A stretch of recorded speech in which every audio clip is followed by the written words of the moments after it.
सिमत जुर्अतो हिम्मत का है इजहार, सीधी बात रिवायात सहाफत का अलम बरदार, सीधी बात। नाज़रीन गिरामी अस्सलामु अलैकुम व रहमतुल्लाहि व बरकातुहू।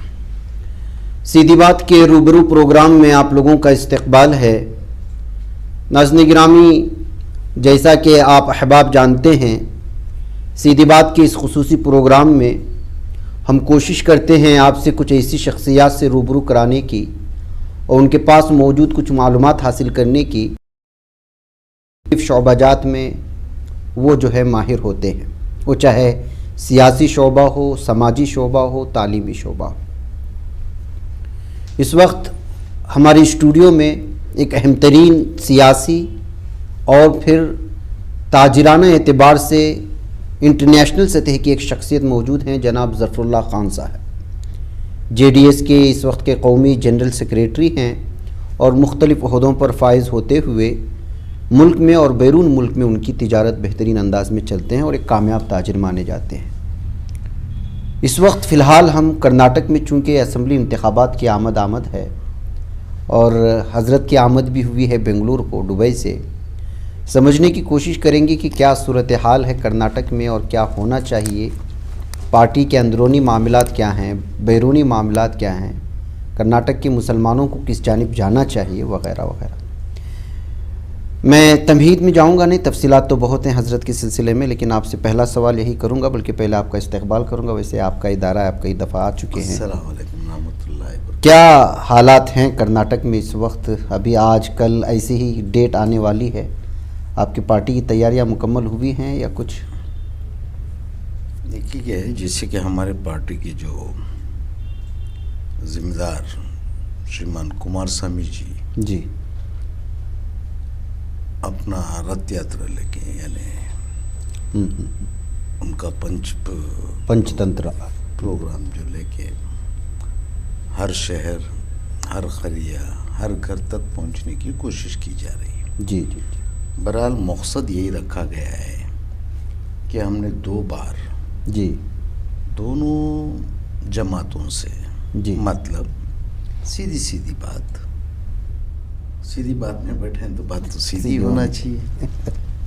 एक टाइम बीजेपी से हाथ मिला के तजुर्बा किए, 2 टाइम कांग्रेस से हाथ मिला के तजुर्बा किए, तो दोनों के साबिक़े का अंजाम बहुत बुरा हुआ।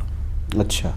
तो इस मर्तबा हम लोग चाहते हैं कि पूरी ताकत के साथ हम अपने बलबूते पे इस कर्नाटका रियासत में अपनी हुकूमत कायम किया जाए।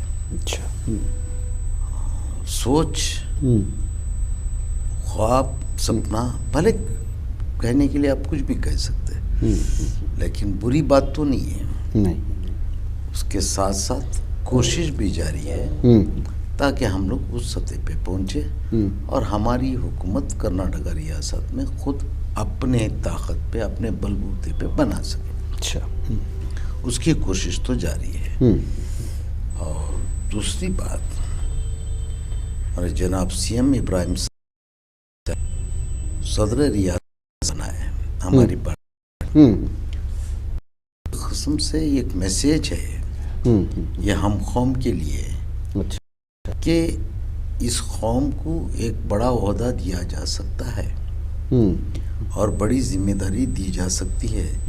इसके मिसाल कई बार हमारी पार्टी से ही हुआ है, दूसरी कोई पार्टियों से इतने बड़े ओहदे ना दिए, ना ही देने वाले हैं। अब ये तो अवाम बेहतर जानती है कि इंतखाब किसका करना चाहिए, कौन सी पार्टी का करना चाहिए। किसी के ऊपर हमारी कोई ज़बरदस्ती तो नहीं चल सकती। बशर्त दुआ करता हूँ कि अल्लाह इनको नेक तौफीक दे और समझने की और दूर अंदेशी की तौफीक दे ताकि वो हमारी पार्टी को पावर में ला सके। लेकिन उतना ख़ास क्या अभी तैयारी नज़र नहीं आ रही है ना? आपसी कुछ इख्तिलाफात हैं क्या JDS में? ना देखिए, दूसरे हमारे मुक़ाबिल पार्टियां जो हैं उन लोगों में कई किस्म के इख्तिलाफात हैं जिसकी तफसील में मैं जाना नहीं चाहता हूँ। जहाँ तक हमारी पार्टी की इख्तिलाफात की बात है तो अभी तक श्रीमान देवेगौड़ा जी सेहतमंद और हयात भी हैं और उनके अहलिया जो हैं जो कुमार स्वामी रेवन्ना फलाने सबके जो सरपरस्त हैं तो सारी बातें आके वहाँ पे ख़त्म हो जाती हैं। अच्छा। तो यहाँ इख्तिलाफात का तो सवाल ही पैदा नहीं होता। और रही बात ये कम्युनिटीज़ जो हैं, हर कम्युनिटी में हमारा एक लीडर है तो वो हम लोग पार्टी लेवल पे लेके आके वो सारी चीज़ों को ख़त्म कर लेते हैं। तो इख्तिलाफात का तो सवाल ही नहीं है पार्टी में। अगर थोड़ा बहुत आपको कहीं से थोड़ी सी चिंगारी भी नज़र आती है तो वो सब हम लोग आसानी से ठंडा करने वाली बात है। इसमें कुछ ज़्यादा टेंशन लेने की किसी को ज़रूरत नहीं है। मंड्या में बीजेपी कुछ ज़्यादा काम कर रही है, क्या वजह है?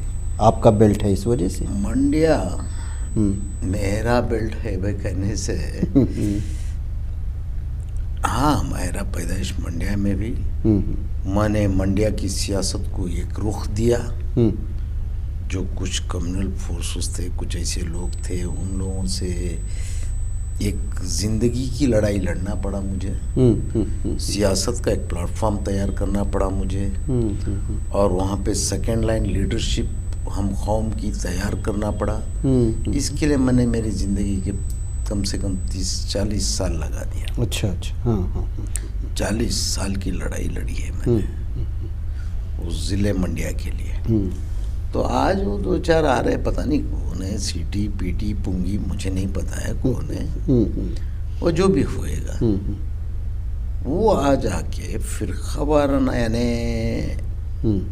तासुब के लेवल पे कौम में फिरका डालने की बात करते हैं।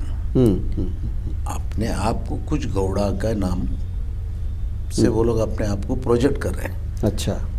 जबकि मंड्या के जो मेजॉरिटी में जो कौम है वो है वक्कलिगा गौड़ास। अच्छा। तो वहाँ कई गौड़े गुजरे, चाहे वो कांग्रेस के होंगे या जनता दल के होंगे। मैं शुरू करूँगा देवेगौड़े से।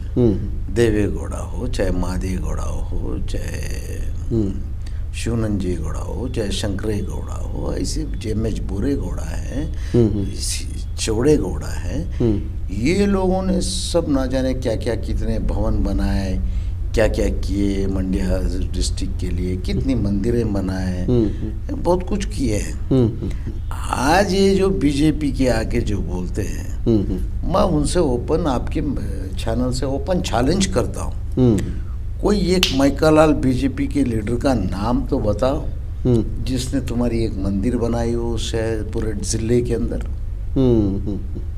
आओ ओपन चैलेंज डिबेट करता हूँ मैं, वरना मैं बताऊंगा कि जफरुल्लाह खान ने उस जिले के लिए क्या किया है बगैर तासुब के, बगैर फर्क किए कि हिंदू या मुसलमान। आज भी जफरुल्लाह खान के पीछे जब 100 लड़के चलते हैं, 20 लड़के तो मेरे हम कौम के होंगे, 80 लड़के तो वही गैर कौम के हैं जो मेरे पीछे चलते हैं, मेरे लिए जान दे सकते हैं।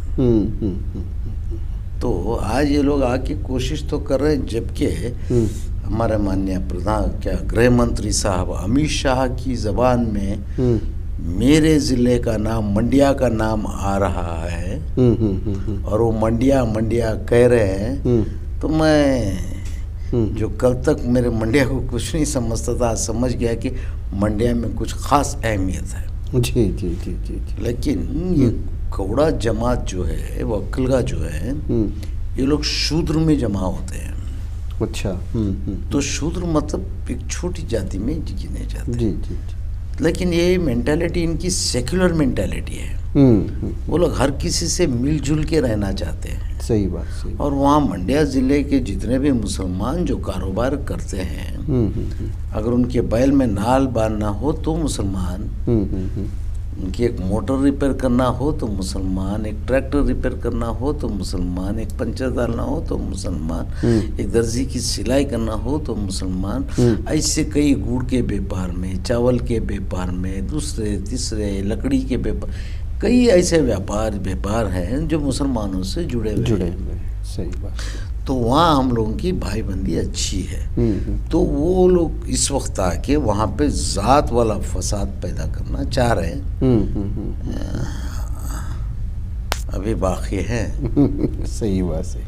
अच्छा, तो इस वक्त सहरुकी मुकाबला है जेडीएस वर्सेस बीजेपी या जेडीएस वर्सेस कांग्रेस या कांग्रेस वर्सेस बीजेपी?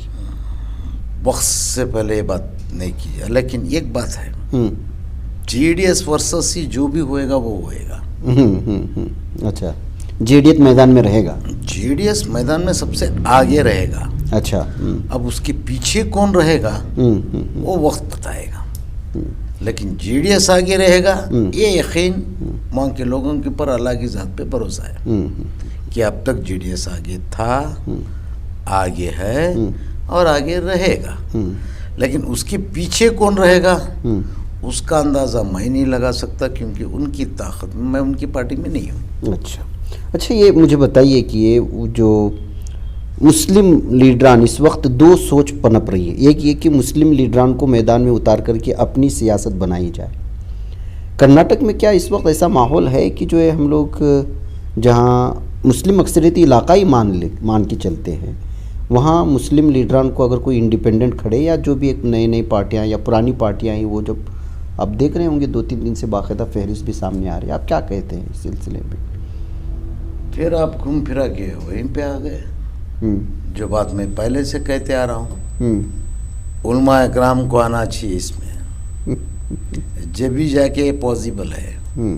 जब उलमा इकराम आएंगे, सारी जमातों को बिठा के एक फैसला करेंगे कि भाई हम लोगों ने इतनी कॉन्स्टिट्यूंसी में इतने लोगों को तय किया गया है। अच्छा, जहाँ कोई एक मुसलमान खड़ा रहा है वहाँ आप अपनी जमात से वहाँ डालने मत दो। एक टाइप करा के सबको एक प्लेटफॉर्म पे लेके आके ये लोग समझा सकते हैं। अगर ये लोग एक तरफा सुन के एक पार्टी का फेवर करके एक पार्टी को बुक हो के एक तरफा फैसला देंगे, एक तरफा फतवा देंगे, तो उसकी नाफरमानी तो होना ही है।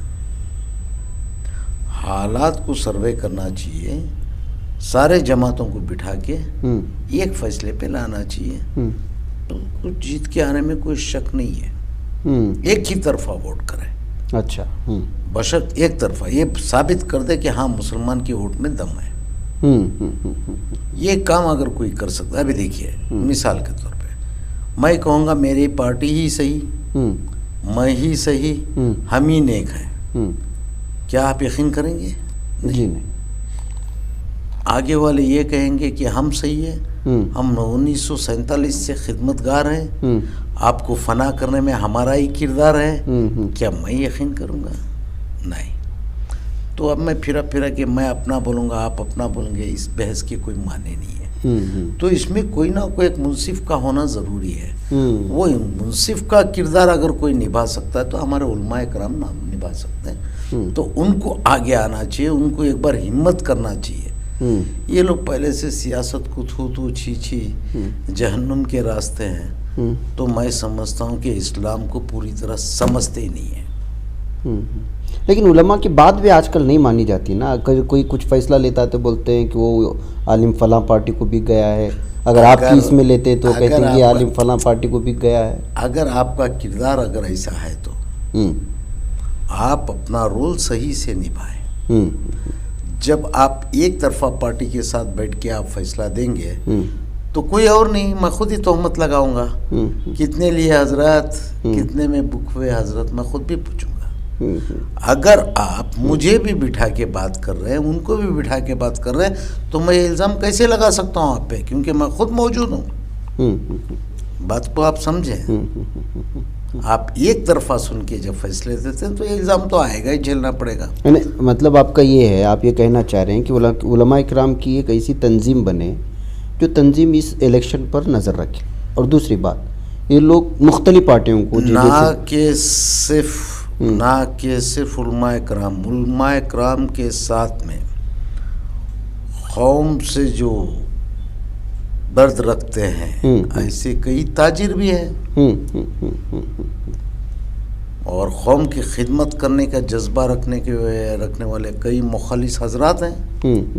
उन सबको बुला कौन सकता है? मैं बुलाऊंगा, बोले वो जनता दल वाले के पास नहीं जाते। वो बुलाएगा, बोले नहीं कांग्रेस वाला वो सही नहीं है, वो फलाना सही नहीं है। तो ये किरदार सिर्फ उलमाए कराम निभा सकते। उलमाए कराम बुलाएंगे तो मैं भी जाऊंगा, वो भी जाएंगे, वो भी जाएंगे, वो भी जाएंगे। जब सभी जाएंगे तो पहले ये लोग अपनी एक जमात बनाए, जैसे कि बड़े बड़े व्यापारी हो गए, कई दानिशमंद हो गए, कई मुखलस हजरात को लेके आप एक जमात बनाओ। सिर्फ उलमाए कराम नहीं, उलमाए कराम की रोशनी में ये जमात बनना चाहिए। ये जमात अपना फैसला सुनाना चाहिए कि हमारा किरदार सियासतदानों का क्या है, जी जी जी जी। जब जाके हम लोग कुछ हासिल कर सकते हैं। वरना मैं दो लीडरों को उनके एंटी स्टेटमेंट दूंगा, उनको बेनकाब कर दूंगा। सॉरी फॉर द अल्फाजों की माफ़ी चाहता हूँ। जो बात समझ में आती है हमको वही बात समझाना चाहिए। मैं उनको नंगा कर दूंगा।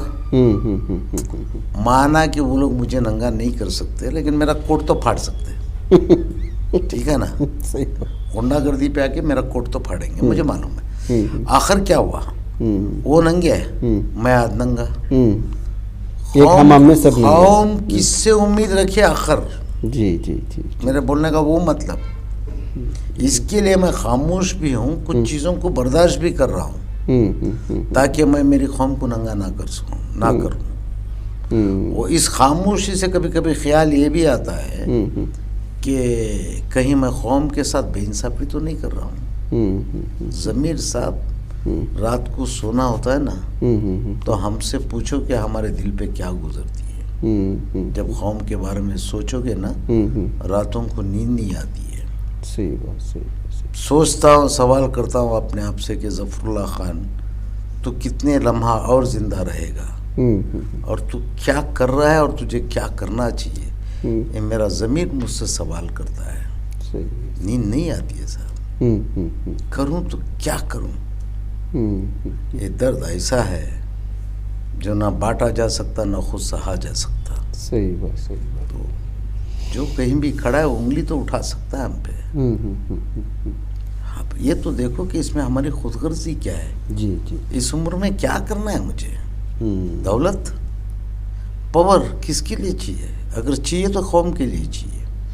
एक पोजीशन चाहिए तो कौम के लिए चाहिए, वरना अपने खुद के लिए क्या है? कुछ भी नहीं है। लेकिन ये समझना चाहिए लोगों को कि इसमें खुदगर्ज कौन है, इसमें मुफाद परस्त कौन है, जी, खिदमतगार कौन है। ये परख का वो क्वालिटी मेरी कौम में आना चाहिए। लेकिन मैं समझता हूँ कि जो है गुज़िश्ता कई सालों से एक ख़ास पार्टी की ग़ुलामी करते करते या फिर उनका कुछ ताउन लेते लेते जो है वो चाहे किसी भी शोबे से ताल्लुक़ रखते हो, वो ग़ुलाम बन चुके हैं, ज़हनी ग़ुलाम। आप क्या कहें? मैं आपसे इत्तेफाक रखता हूँ। हाँ, 100% इत्तेफाक। जिसकी वजह से वो खुलकर कोई फ़ैसला ले भी नहीं सकते। सुनिए मैं बोल रहा हूँ, आप जिक्र कर रहे हैं 1947 से। हमारे पहले प्रधानमंत्री जवाहरलाल साहब के ज़माने से आज तक मुझे बताओ, लिस्ट निकालो आप, कितने मुस्लिम यूनिवर्सिटीज़ देश में बने? पहला सवाल। दूसरा सवाल का जवाब ये दे, उस ज़माने में कितने इंडस्ट्रियलिस्ट थे, आज कितने बाकी हैं? बैंकों में कौन से मुसलमान का कितना लोन है? दिए नहीं। KMD से मैंने भी लोन दिया, 10,000 लोन दो, 10,000 सब्सिडी है। वो बच्चा मुसलमान 10,000 रुपये भरता नहीं है और वो डिफ़ॉल्टर हो गया, उसको पूरी ज़िंदगी में ये कहना बैंक वाले लोन नहीं देंगे अगर उसमें टैलेंट है तो भी, क्योंकि वो ऑलरेडी डिफ़ॉल्टर हो गया सिर्फ 10,000 रुपये लेके। तो इस तरीक़े से गला नहीं काटे ये लोगों ने, ये एक जिस्म की अहम नस को काटते गए ताकि खून वहीं से बह जाए और जिस्म ठंडा हो जाए। गला काटेंगे तो दुनिया देखेगी। तो इन्होंने मुसलमानों का गला नहीं काटा है, अहम नसें काट दिए मुसलमानों के, ना कि इनकी नस्ल आगे बढ़े, ना खुद खड़ा हो सके। तो इस तरीके की तकलीफ़ें दिए हैं। अब बोलना हो तो दास्तान लंबी है। जिस दिन किसी दिन मुझे किसी ने छेड़ दिया तो उस दिन आप खुद सुनेंगे कि बोले ये क्या बोल रहा है ज़फ़रुल्लाह खान।